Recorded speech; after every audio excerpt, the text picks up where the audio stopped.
Israel और Hamas के बीच जंग का 36वां दिन, अभी भी युद्ध खत्म होने के नहीं मिल रहे हैं संकेत, बल्कि और तेज हुए हमले। हमास के अंडरग्राउंड ठिकानों पर आईडीएफ के हमले तेज, करीब 30 आतंकियों के मारे जाने की खबर। हमास की शांति बटालियन पर आईडीएफ का हमला, उत्तरी गाजा पट्टी में हमास के सैन्य गड्ढों पर सेना का कब्जा। गाजा पट्टी में इजरायल की सेना की भीषण बमबारी, गाजा के अल अब्दा अस्पताल के आसपास हमास ठिकानों पर हमला किया गया। खान यूनिस समुद्र तट पर हुई बमबारी, आईडीएफ सेना ने की कार्रवाई, मछली पकड़ने वाली नौकाओं को नष्ट किया। हिजबुल्लाह के ठिकानों पर इजरायल की सेना का ताबड़तोड़ हमला, आईडीएफ के अटैक के आतंकियों के कई ठिकाने और हथियार के गोदाम ध्वस्त। लेबनान स्थित आयता अल शाब इलाके में आईडीएफ का हमला, सेना ने आतंकी ठिकानों को बनाया निशाना। अल कुद्स ब्रिगेड का इजरायल की सेना पर मिसाइल अटैक, इजरायली सैन्य ठिकानों को बनाया निशाना। जंग के बीच इजरायल की सेना का बयान, कहा गाजा के लोग जानते हैं कि हमास ने उन्हें युद्ध में घसीटा, हमास ने गाजा के लोगों का जीवन बर्बाद किया। अमेरिका फिलाडेल्फिया में गाजा में मारे गए लोगों को लेकर प्रदर्शन, इजरायल का समर्थन करने को लेकर जताया विरोध। यरूशलेम में राहत बचाव में जुटा इजरायली सेना का हेलीकॉप्टर, घायल लोगों को इस हेलीकॉप्टर से कैरम अस्पताल पहुंचाया गया। जेनिन में आईडीएफ के हमले में मारे गए लोगों का किया गया अंतिम संस्कार, फिलिस्तीनी स्वास्थ्य अधिकारियों का दावा, हमले में 14 लोग मारे गए। इजरायली सेना के हमले के बाद लगातार बढ़ रही है विस्थापितों की संख्या, उत्तर से मध्य गाजा पट्टी की तरफ भागे फिलिस्तीनी। वेस्ट बैंक शहर में बड़ी संख्या में लोगों ने निकाली रैली, फिलिस्तीनियों के समर्थन में सड़कों पर उतरे लोग। हमास के कब्जे से बंधकों को आजाद करवाने के लिए कई देशों में हो रहे हैं प्रदर्शन, कैटरीज के बच्चों ने भी बंधकों की रिहाई के लिए आसमान में छोड़े गुब्बारे। गाजा में इजरायल के अंधाधुंध हमलों की हो सकती है जांच, संयुक्त राष्ट्र मानवाधिकार ने किया आह्वान, गाजा पट्टी को लगभग बर्बाद कर चुकी है इजरायल की सेना। दिल्ली दौरे के दौरान अमेरिकी विदेश मंत्री ब्लिंकन ने इजरायल हमास युद्ध पर टिप्पणी की, कहा जंग के बीच हमास ने फंसे नागरिकों की मदद के लिए और अधिक प्रयास किए जाने की जरूरत है।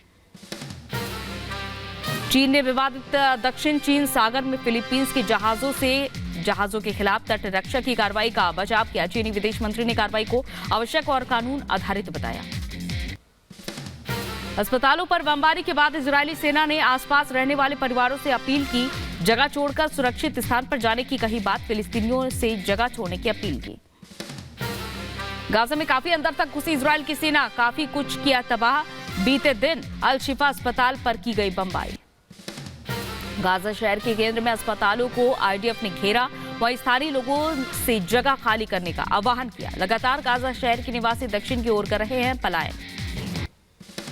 गाजा के निवासियों को कई देशों से मिल रही है मदद, अब तक तुर्की की तरफ से भेजी गई है 500 टन मानवीय सहायता, हर संभव मदद का आश्वासन दिया। गाजा में फंसे लोगों को रूस की तरफ से मिली मदद, राष्ट्रपति पुतिन के आदेश पर रूसी आपातकालीन स्थिति मंत्रालय की तरफ से भेजी गई 25 टन मानवीय सहायता। युद्ध में लगातार इजरायल की मदद कर आए अमेरिका, हमाद एयर बेस पर 25 से ज्यादा अमेरिकी विमानों के उतरने की खबर। गाजा पट्टी के अल बुराक स्कूल की तस्वीर सामने आई, आईडीएफ के हवाई हमले में हुआ तबाह, 50 से ज्यादा फिलिस्तीनियों के मारे जाने का दावा। अल अरूब बस शरणार्थी शिविर में आईडीएफ और लोगों के बीच झड़प हुई, इजरायली सेना का जमीनी ऑपरेशन जारी। गाजा में इजरायली सेना का ग्राउंड ऑपरेशन जारी है, आईडीएफ ने अपने ऑपरेशन का नया वीडियो जारी किया। गाजा के समर्थन में विश्व के कई हिस्सों में हो रहे प्रदर्शन, बर्लिन में फिलिस्तीनी समर्थक विशाल मार्च का आयोजन किया गया।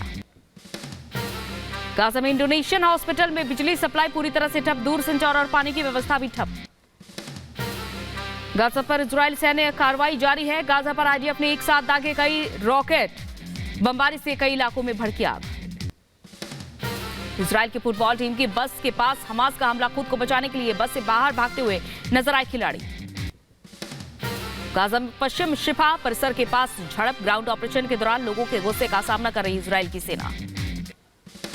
इजरायल हमास जंग के बीच अब तक हजारों लोगों ने छोड़ा उत्तरी गाजा, इजरायल सैन्य प्रवक्ता ने जानकारी दी, साथ ही कहा कि अब तक हमास के खिलाफ और तेज होंगे हमले।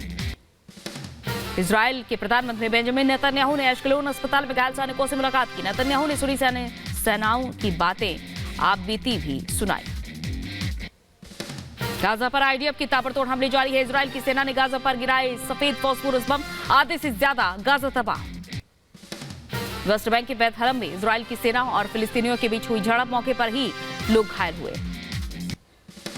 इजरायली सेना के ठिकानों पर हिजबुल्लाह ने किया हमला। हमले में ईरानी निर्मित आत्मघाती ड्रोनों का इस्तेमाल किया गया। गाजा में रह रहे लोगों का जीवन बेहाल है। बिना बिजली, पानी और भूखे रहने को मजबूर हैं लोग। राशन के लिए लंबी कतारें लग रही हैं।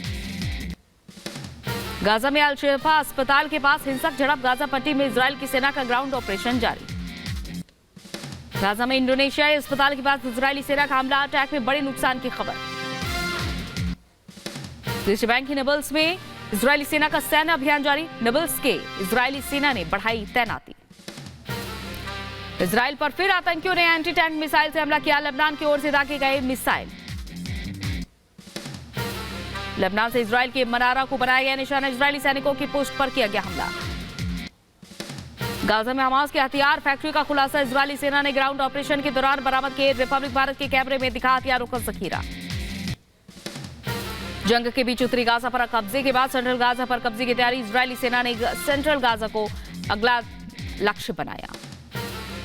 इजरायली सेना ने हमास के एक और कमांडर को किया ढेर। प्लाटून कमांडर को इजरायल की सेना ने मार गिराया। गाजा के जलरंतीसी चिल्ड्रन अस्पताल के पास हमले में एक वाहन में आग लगी। सामने आई तस्वीरें। लेबनान बॉर्डर के पास इजरायली सैनिकों ने सैन्य अभ्यास किया। नए हथियारों के साथ युद्धाभ्यास करते नजर आए सैनिक। इजरायली सैनिकों के हाथ लगे ईरान मेड हथियार, आरपीजी, एंटीग्राफ्ट मिसाइल समेत कई खतरनाक हथियार बरामद किए गए। सेंट्रल गाजा पर इजरायल की सेना का ताबड़तोड़ प्रहार जारी। अल रंतीसी और अल नसना अस्पतालों को इजरायल की सेना ने घेरा। गाजा पट्टी के अल अब्दा अस्पताल पर भी इजरायल की सैनिक की तरफ से भीषण बमबारी। हमले में भारी नुकसान की खबर। इजरायल हमास जंग के दौरान गाजा में लगातार बढ़ रहा है मृतकों का आंकड़ा। गाजा में अब तक 11,000 से ज्यादा लोगों की मौत। इजरायली सेना ने लेबनान पर किया पलटवार। हिजबुल्लाह की ठिकानों पर की जबरदस्त गोलीबारी। हमले में हिजबुल्लाह के 7 लड़ाके ढेर। गाजा पर इजरायल का हमला तेज। रात भर गाजा पट्टी पर हमले में आसमान से दिखा आग की लपटें। जंग के बीच आईडीएफ बेस पर पहुंचे इजरायल के पीएम नेतन्याहू। सैनिकों के साथ शब्द प्रार्थना भी की। युद्ध के बीच आर्टिलरी बेस पहुंचे नेतन्याहू। तोपखाना बटालियन के सैनिकों से मुलाकात की। महिला और पुरुष कमांडर से मुलाकात की।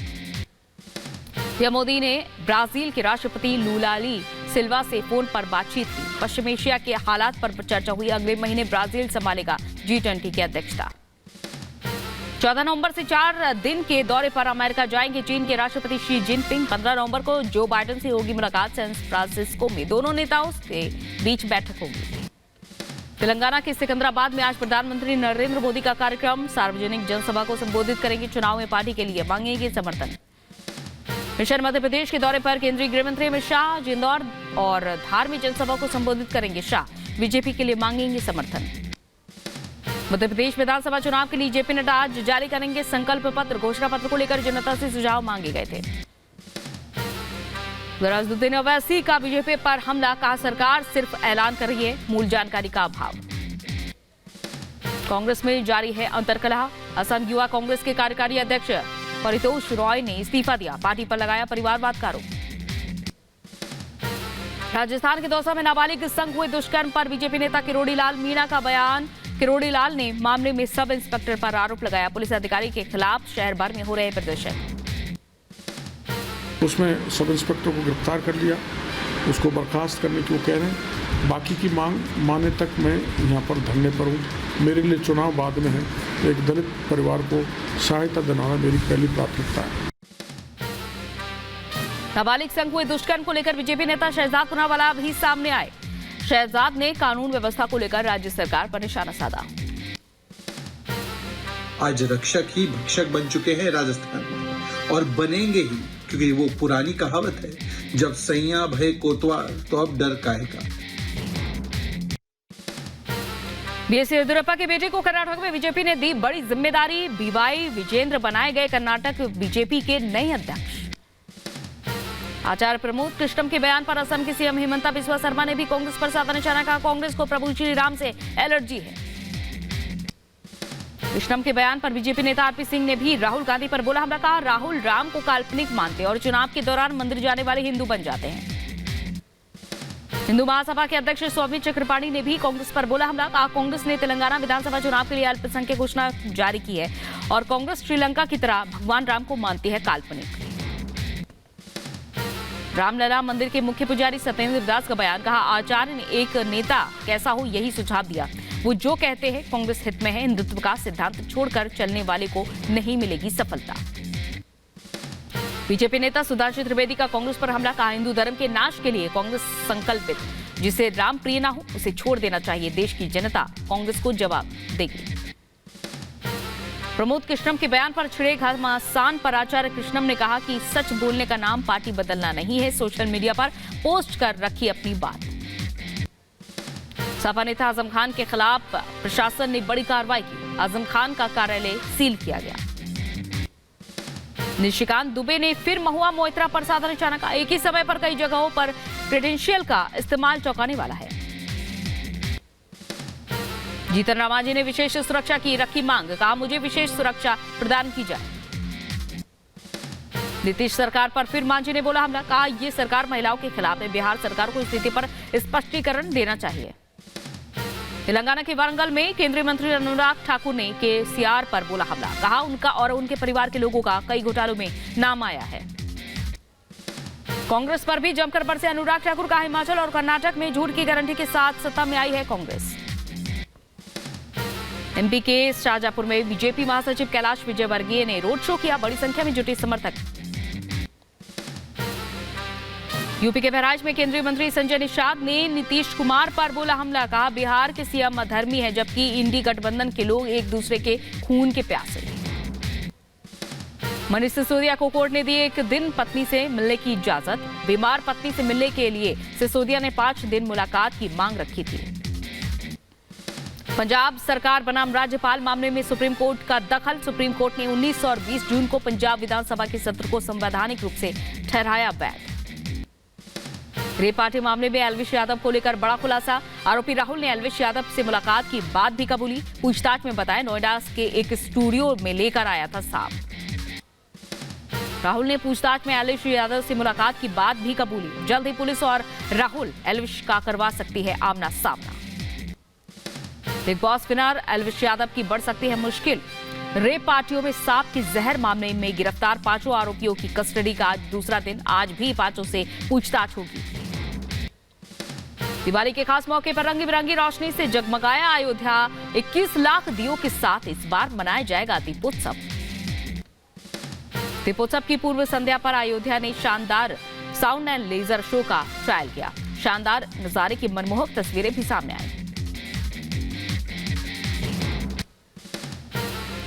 बारिश के बाद दिल्ली की वायु प्रदूषण के स्तर में आया सुधार। AQI लेवल 450 से 300 के करीब पहुंचा। दिल्ली के पर्यावरण मंत्री बोले 13 से 20 नवंबर तक ऑड इवन का फैसला टाला गया।